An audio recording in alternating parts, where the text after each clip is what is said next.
ప్రతిష్టాత్మకంగా తీసుకున్న national greenfield highway Vijayawada నుంచి బెంగళూరుకి గ్రీన్ఫీల్డ్ హైవే 6 లైన్లో చేస్తున్న పనికి సంబంధించి ఈరోజు ఇక్కడ మేమంతా సమావేశం.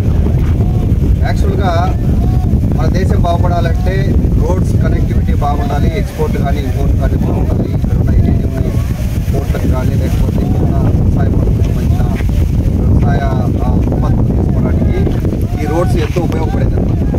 అందుకోసమనే ఇక్కడ ఎప్పుడైతే 6 లైన్ అనౌన్స్ చేస్తానే ఇక్కడ ఉన్న ప్రజలు కానీ ఇక్కడ ఉన్న వ్యాపారవేత్తలు కానీ ఎవరు చెప్పకుండా భూములు ఇచ్చారు ఇక్కడ ఉన్న వాళ్ళు. యాక్చువల్గా మాది ఇక్కడ పులివెందుల తాలూకా వేముల మండలము, పులివెందుల మండలానికి సంబంధించిన పీపుల్ ఇక్కడ ఉండేది. ఇక్కడ చాలా తక్కువ ధరతో భూములు తీసుకున్నా కానీ మేమేమీ అడ్డు చెప్పలేదు. వాళ్ళు ఇచ్చిన రేటుతోనే భూములు ఇచ్చి ఈరోజు ఏమని చెప్పాము. కాకపోతే ఇక్కడ DBL కంపెనీ ఈ ప్రాజెక్టును తీసుకుంది. 774 కోట్ల విలువతో 24.6 కిలోమీటర్ల ప్యాకేజీ వీళ్ళు తీసుకున్నారు.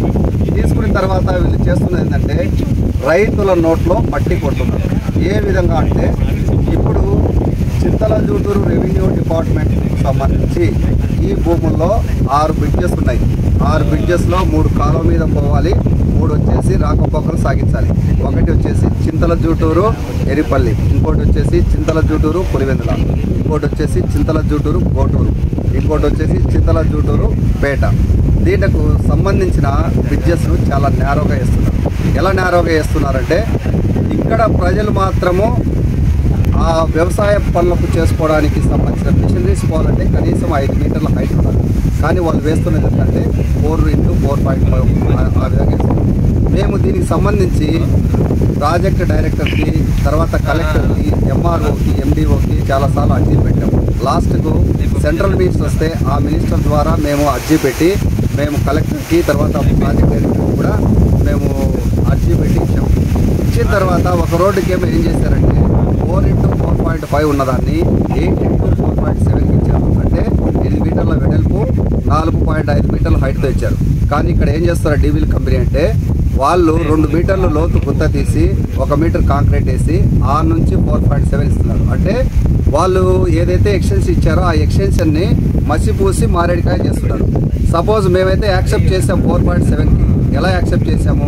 రోడ్డు మీద నుంచి 4.7 అయితే మేము ఓకే చెప్పాము. వాళ్ళు ఏం చేస్తున్నారు, 2 మీటర్లు కిందికి దింపి ఆ నుంచి 4.7 చూపిస్తున్నారు. 2 మీటర్ల కిందికి నడవడానికి మాకేం ప్రాబ్లం లేదు. కాకపోతే ఇప్పుడు ఆల్రెడీ కన్స్ట్రక్ట్ చేసిన బ్రిడ్జెస్ కింద 1 మీటర్ కింద ఉంటేనే మట్టి తర్వాత నీళ్లు ఎన్ని పేరుకొని పోయి మనుషులు రాకపోకలు చేయడానికి చాలా కష్టంగా ఉంది. ఈ సమస్యను మేము MRO దృష్టికి తీసుకెళ్ళాము, తర్వాత RDO దృష్టికి తీసుకెళ్ళాము, కలెక్టర్ దృష్టికి తీసుకెళ్ళాము. ఎవరే కానీ దీని గురించి పట్టించుకున్న పాపాన పోలేదు. ఈరోజు నిన్న వచ్చేసి ప్రాజెక్ట్ డైరెక్టర్ వచ్చాడు. ఇంతమంది రైతుల ముందర అక్కడ గుంత లేదు, ఏమవుతుంది మీరు ఆ పక్కకు వర్షం వచ్చినప్పుడు మీరు వెళ్ళాకండి ఏమవుతుంది అంటున్నాడు. మరి ఆయన వ్యవసాయం అంటే ఏమనుకుంటున్నాడో, అందరూ కార్లు వేసుకొని మేమంతా మాకేమన్నా ఫ్యాక్టరీలు కట్టిస్తే మేము కూడా ఇక్కడ విలేజెస్లో లేకుండా మేము కూడా విజయవాడకు బెంగళూరుకు పోతాము. ఈ సమస్య పరిష్కారం అయినంత వరకు మేము ఎక్కడైతే కన్స్ట్రక్షన్ జరగలేము. మేము చింతలజూటూరు గ్రామ ప్రజల తరఫున మా వ్యవసాయ పనులు చేసుకునే విధంగా బ్రిడ్జెస్ కానీ కన్స్ట్రక్షన్ చేయకపోతే మేము ఎట్టి పరిస్థితుల్లో ఈ కన్స్ట్రక్షన్ను, ఈ 6 లైన్ను మేము అడ్డుకుంటాము, ఉద్యమాలు చేస్తామని ఈ మీడియా ద్వారా మేము గవర్నమెంట్కు, తర్వాత వచ్చేసి ఈ NHI కాంట్రాక్టర్ DBL వాళ్ళకి, NHI director project director Ashok గారికి మేము ఈ మీడియా తరఫున మేము తెలియజేస్తున్నాం.